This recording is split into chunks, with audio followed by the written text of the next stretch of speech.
Old man Daredevil is out for revenge. Daredevil Cold Day in Hell issue 2 finally dropped like a week ago or some shit, so let's get right into it. On top of a building, we see Matt reminiscing as he suits up. The bells of St. Patrick's. I heard them then, all the way from the kitchen, clear as a bell. I hear them now, ringing to commemorate the end of the war that never ended. They sound clear, precise. It's like I'm 12 again when my powers were fresh, but I'm not 12, and this little adventure isn't gonna last. I can hear it. Every strike, every time those bells ring, it gets fainter. If you weren't me, if you weren't Daredevil, you would never notice. For now. And we see him put his mask on. The powers he just got back are fading. He has days at most until he's a regular blind guy again. He thinks about Captain America sacrificing his life to save that young girl and says he needs to get to work as he jumps off the building, ready to find the people responsible. He has their scent. We see old man Bullseye listening to the radio. His henchman is yapping, so he pulls out a pin from his head and throws it at bro's ear, slicing that shit. Damn, boss, why'd you do that? I was aiming for your eye. Leave me the hell alone. Can't you see I'm trying to find something? Someone special. In the meantime, Daredevil listens to the city, and everywhere all he can hear is rage. The people are terrified, afraid of what might happen. Rightfully so. We see the reason Bullseye is listening to the radio is he's waiting for any report of this young girl. We see her sleeping in front of a trash can, then all of a sudden, her powers activate, and she goes Super Saiyan, temporarily blinding everyone around her. Ah, my eyes! I can't see, I'm blind! It was like the sun. She's like the sun. Daredevil heard that shit, and Bullseye hears the radio report of a young girl shining like a sun. Daredevil rushes to the scene, and Bullseye tells the gang, we gotta go. Daredevil's parkouring through the city. Even though he's old, he can still move. Some lady in a trench coat looks at him and is shook. He arrives to the alley and helps some young lady out that was affected by the light. He tells her she'll be straight, she just needs time to heal. With her taken care of, it's time to get to work. He smells the young girl's backpack, then gets to investigating. Following her steps, we see that she ran away, but she only got this far, and he sees that she was kidnapped by Bullseye's gang. They got her in the back of their truck. They're able to suppress her powers with this gadget, and they talk about how much the boss is gonna love her. He's excited.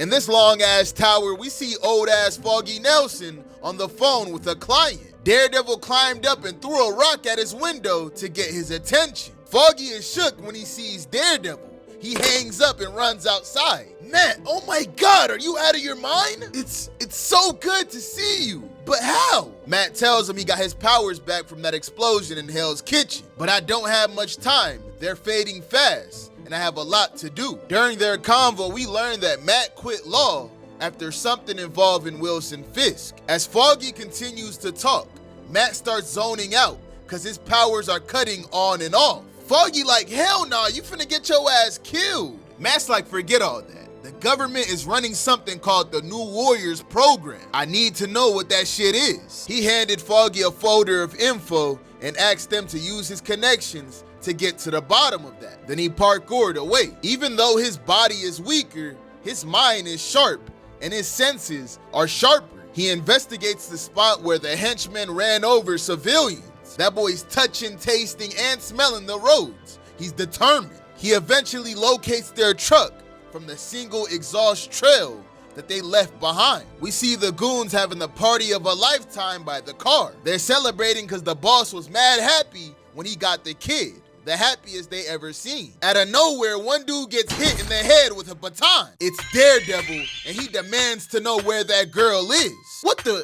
I know this man. Boss talks about you. Check it out, boys. It's the fucking Daredevil. What are you, 100 years old? They start flaming his shit and grab mad weapons. But Daredevil's not here to joke. He's on demon time. and he kicks bro in the face. He starts beating this gang's ass solo dolo. Baton to the face, counter, headbutt, dodging. Another counter hit in the back, kick bro in the neck, kick to the jaw, elbow to the face. Boom! He eventually gets hit in the back of the head with a crowbar, knocking him down to the floor. This henchman pulls out the revolver and gets ready to shoot him in the fucking head. But before he can fire that shot, he gets hit with 3 shurikens.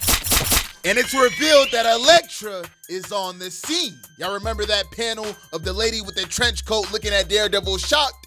It was her. Daredevil's like, that voice, that scent. No way. It's Elektra. She immediately starts killing shit. I'm talking slicing heads off. She's going crazy. He's like, Elektra, chill. You don't have to kill. Doom, doom.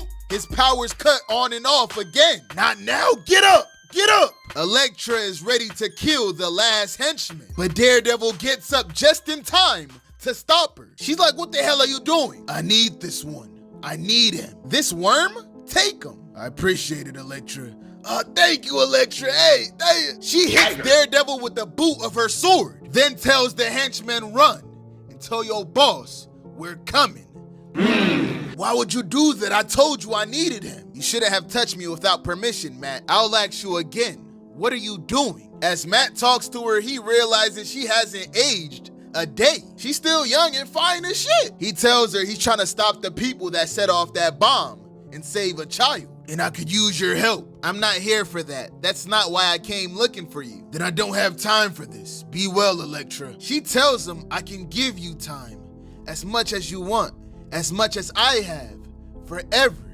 With me. Which I'm guessing she means some type of immortality. Matt starts thinking about him and baby Shawty. But then he thinks about Captain America and locks back in. He asks her, who is him? Then she tells him that the boss is called the Triple King. The henchman reports back to the Triple King about Daredevil and Elektra in front of the Punisher. You hear that, Castle? Old friends and new. We see the girl tied up connected to this machine. She tries to activate her powers, but the machine just absorbs it. Ah! Bullseye says that she's the start of everything. Then he leaves because he has something important to do. She then talks to Frank and we learn that her name is Tyra. At the crib, Daredevil realizes that the Triple King is his day one op, Bullseye. We also see Bullseye walking through a sewer. Foggy called Matt and tells him that the New Warriors program was an attempt to reactivate the powered community to help with the war effort. The government is going back to its old ways,